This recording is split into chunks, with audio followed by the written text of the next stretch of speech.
The Minnesota Senate passed a wide-ranging gun violence prevention package last month, including a ban on assault-style weapons. Now, the bill would have also banned binary triggers, made selling untraceable, quote, ghost guns a felony, and spend more than $20 million on violence prevention, mental health, and school safety following two high-profile shootings in Minnesota. That legislation never made it to a vote in the state house. Well, now June is Gun Violence Awareness Month, and local leaders and advocates are using it to spotlight prevention. Northern News Now's Kyrie Johnson was at this morning's proclamation and spoke with advocates who say even without action at the Minnesota Capitol this year, the push for change is not over.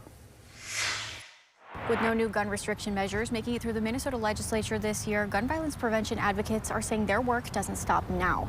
Today, local leaders and community organizations are marking the start of Gun Violence Awareness Month, sharing what they believe needs to happen next in order to save lives. Duluth Mayor Roger Reinhardt kicked off Tuesday's meeting with a proclamation. Again, it's not about gun ownership, it's about gun safety, and it's about the unnecessary loss of lives. That message hits home for advocate Lavinda Van after gun violence took 4 members of her family. I want to stop the senseless gun.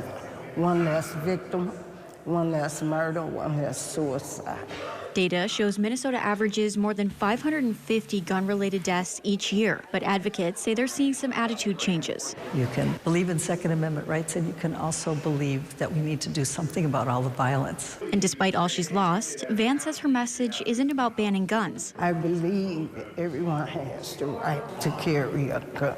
We do it the right way. Advocates say progress is slow, but point to the background check bill and the extreme risk protection order law as steps forward, adding that the cost of doing nothing is too great. We used to practice fire drills. Now we teaching our kids about where to run if a gun come into the school. It has changed so much. So we need to keep on doing the gun violence awareness.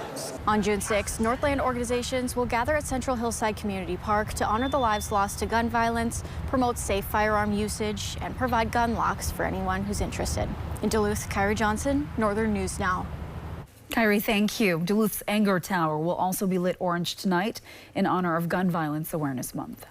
Kyrie mentioned gun legislation being held up in the House where it failed to get enough support to make it to a floor vote. At this weekend's Republican convention in Duluth, State House Speaker Lisa Demuth celebrated that. I led the effort to stop the Democrats from taking our guns.